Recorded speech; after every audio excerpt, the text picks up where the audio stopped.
Hello everyone. I am out for my first little hike. Don't know if it's really going to be much of a hike. This is just a regional park. This is South Kitsap Regional Park. And so it's pretty close to where I live, actually. But yeah, it seemed like it has a decent amount of trails. I'm out here alone today. It's misting a little bit here and there, so it's nice and cool. Not supposed to really heat up at all today. Yeah, seems like a really nice little park so far. But yeah, a lot of birds and that around today. Mostly just birds today, though, from the looks of it. But oh, see, is that a brown squirrel or is that a chipmunk? Couldn't see its back, but it was right there on the trail. Let's see. Well, let us get close enough. Nope, okay. But yeah, looks pretty nice out here, so there will be pictures, as always. Alright, so yeah, it actually is a pretty nice park out there. Very, like, it's flat. There's not much of a elevation change at like any point in the park. That was all horseshoe pits out there for playing horseshoes. But yeah, it was a pretty cool park. I honestly had not remembered this, but I have been on this mile railroad before. When I was little, like really little, one of my neighbors, and I talk about it a little bit later in the video, actually had us come out there. That's a little skeleton or skull rock there. That was just someone had like set it in a inset of the bark of a tree. So I thought that was kind of cool. So I'm just out here walking around, and there's this mile railway thing. I took a picture of the sign earlier, but I do not remember the name of it anymore. I honestly don't know if I was supposed to go down this trail, but it's marked on my trail map, so I went down it. And it does continue on over there, but I just think this is crazy.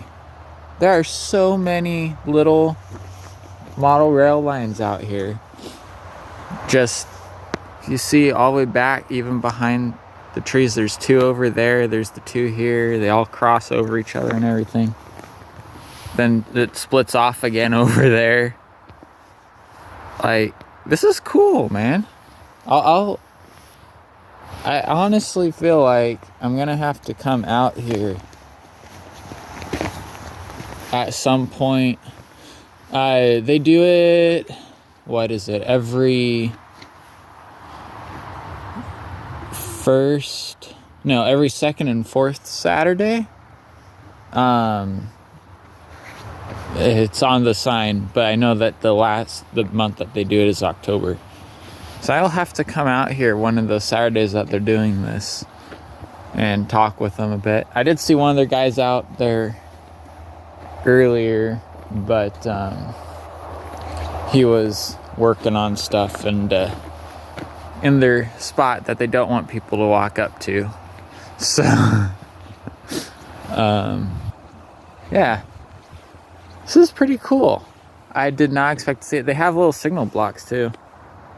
Manual signal blocks is what I'm guessing those are supposed to be.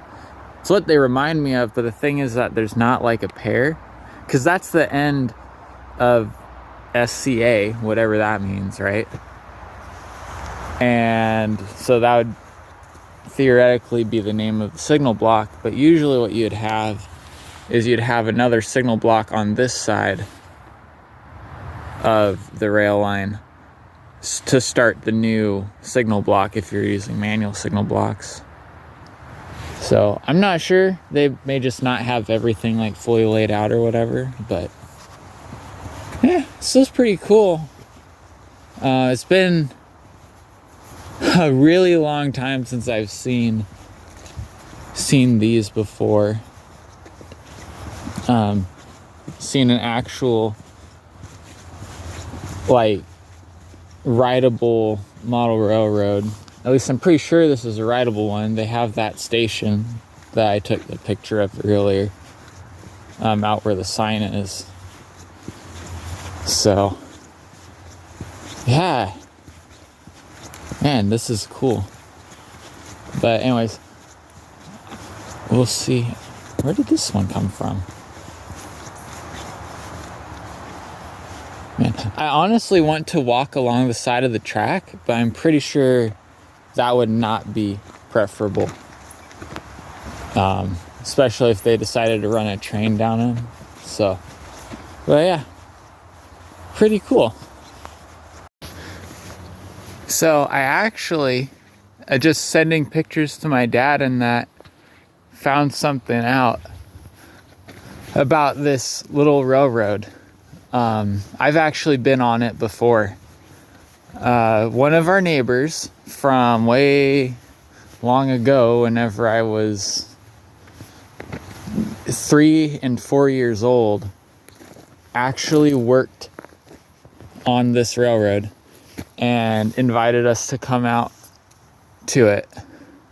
So that's really cool. And I had no idea that this is where that was. So yeah, so I was like, what, 3 or 4 the last time I was out here. And I had no idea that this was out here. So I think I figured out what SCA means.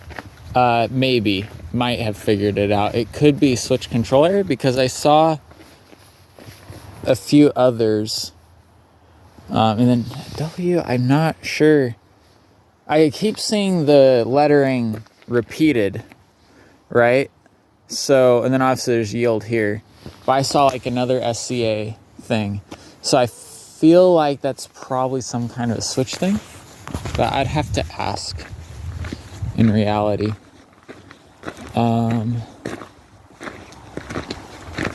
Yeah, ask what all the symbols mean. I'm guessing that they're real ones. I could probably just look them up. If you're not familiar with mile railroading clubs and things, they tend to do things using fairly close to reality kind of markings and symbols and things. I was into model railroading. That's how I have some amount of knowledge of it. Not this scale of model railroading, but I was into model railroading. Did not have anywhere near enough space to set up something this size though, that was ultimately my dream whenever I was younger, for model railroading. But yeah, I did not even know this was out here. Also, concrete steps, really? Just to go up here? Because this isn't even trail, right? This is just service stuff for them. That's awesome. No. Okay, anyways, I'm having a little bit of, what do you call it? Nostalgia? Is that what it is? I'm on a nostalgia trip, maybe? I don't know. Yeah. I do not remember what scale it is that these are actually called. I think it might be...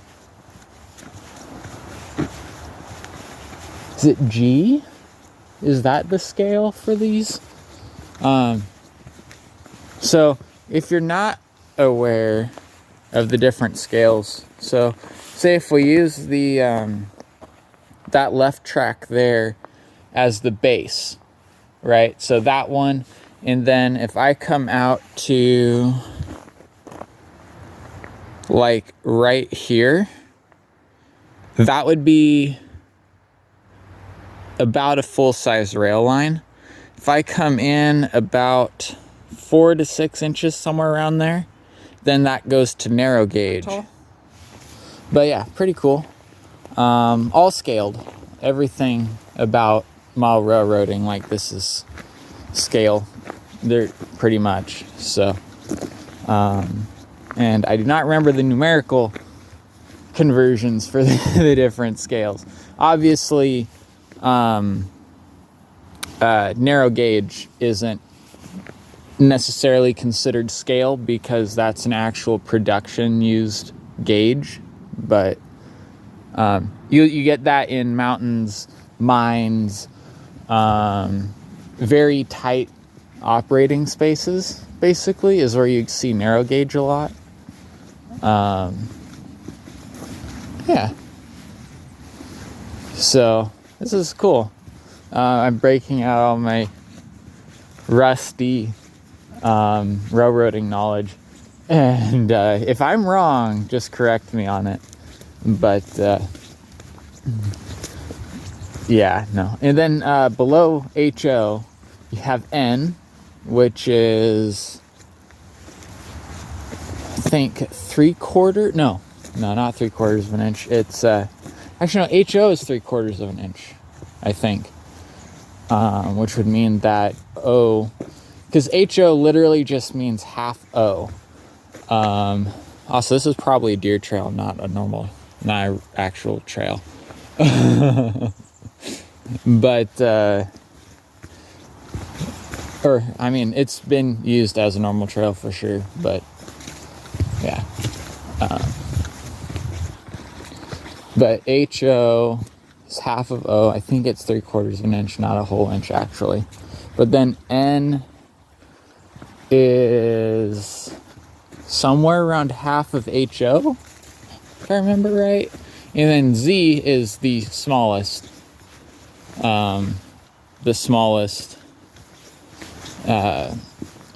Gauge, for calling them gauges, or smallest scale that you'll see in model railroading, because that's where it gets super tiny. I actually have a few cars of Z, but they're like tiny.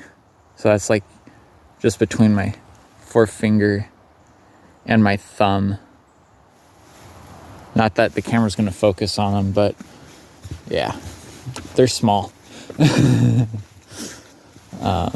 Hard to work with. So it's like HO is a pretty good mix. It's one of the most popular scales because they're not so big that they're expensive or like can't like turn in a small area, but they're not so small that they're tedious to work on.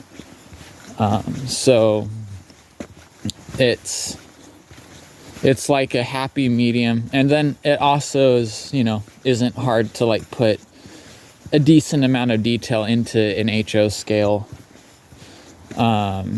setup. Whereas if you're like talking Z scale, then you have to have like a magnifying glass, and a tiny little thin paintbrush to actually get the amount of detail to make it scale accurate. But not everyone gets that detailed, for sure. I didn't, even though it was HO. I just wanted to set up circuits and have trains run around different lines and things. So that's what I did with it. But never had space to really do it. I had an 8x4 space to do it in, and basically that's enough for a loop, and then so you can have like an outer loop, and then you can have a couple of branch loops inside of it, and that's about it. All that you can do in an 8x4 8-foot space with HO, which is why I want it to go to N, but it just never got enough N scale stuff to actually do anything with N. So, or Z. But yeah, this is actually a pretty cool park. I've been talking this whole time about the railroad and just walking through the woods and not even talking about what you see in the woods here. That tree died, and I am betting, like, pretty easy to think of why it died. It is literally covered in ivy. Ivy is actually an inspiration for tree girdling, which is what I did for part of my senior project, because that's how ivy kills a tree. So this ivy isn't really doing it, at least not yet. But basically, whenever ivy goes all the way around a tree, and well, guess what? That tree still is trying to grow its outer layer, and then the ivy will constrict the tree's growth, right? So as the tree tries to push out, it can't. Well, the nutrients flow only in the outer layers of the wood. They don't flow through like the whole core of the tree. So basically the tree gets starved as it's trying to grow whenever it has too much ivy on it, which is how one of my neighbor's houses got split in half. Basically they had a giant 3.5 foot actually diameter tree, pine tree that had ivy all over it. And the other thing that ivy will do is it'll go and this is what happened to them actually, was it had weakened the tree because it was taking nutrients out of the tree around the trunk of the tree. And basically microburst happened, which is a super extreme weather event, but it blew the tree down, basically, and cut the house in half and caused a natural gas leak and all that. And that was fun to deal with. Not, but anyways, yeah, no, random stories for me. Worst plant ever. Do not plant this. I don't know why people do. Like, I know the berries look cool according to some people, but it's not worth it. If you're not familiar with this plant, it is called holly. The berries are poisonous. The plant has extremely sharp leaves, all these little bristles. It's basically as if you had, like, I could probably call it a sewing needle, like a tiny sewing needle, as far as how sharp they are. Yeah, we had those at my property management office, and I was the one who did groundskeeping for them. So the dried leaves are worse though, because they do not bend at all. And then you end up getting poked, even though I was wearing leather gloves, like the, thick leather gloves, I would still get poked through those. So yeah, not ideal. A lot of the berries are gone already, unfortunately. Yeah, there's so many squirrels and birds and things. I haven't been able to see most of them, which means that people probably aren't giving them handouts really, which is a good thing. That tree fell not too long ago. Zoom in, thank you. See, it's all white. There, it's fresh. Kind of fresh, at least. Maybe not super fresh, but yeah. Oh, look at that. It landed right there on that tree, and now that tree is going to break, that maple there, and it is currently resting on this other pine tree. That should get cut down. Yeah, that should get cut down actually. Both of those trees. I might see if the Public Works for Kitsap County has a place I can report that and take some pictures. All right, that took longer than I thought it would, but it's been reported now. They actually have a nice little app, and well, I did it through the web browser, but to report things like that. But it's not immediate issue because that's a pretty strong tree there. But if there were a sudden weather event, it is the only thing that would cause an issue now. But yeah, I'm just not so much this tree that's going up there, right? Because that one, I mean, this is also technically a walking path here. I don't know if it's intentionally a walking path, but it is one in reality. You know, that does cover that, but then there's this tree here, and that one could split off and fall over the main trail as well. And then who knows, there's, you know, a handful of trees involved in it at this point, so it's hard to tell where it would go. It probably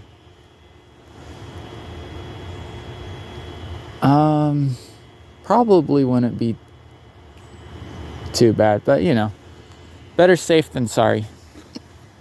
Also, that's a nice little landmark right there. It's a little shed for, I don't know, maintaining something, probably a wellhead kind of thing. It sounds like there's a pump inside of it, so yeah. Anyways, I was talking about the squirrels dropping stuff out of trees, so that's what I was thinking about earlier. Oh, and I've come up to the end of the trail, and then this is the street. So yeah. Anyways, that's probably all the video I can take because my phone's almost full. I've got 7 minutes total, so that's what, like 5 minutes worth of video I can take still, and that's it. So I'm going to save that for pictures probably.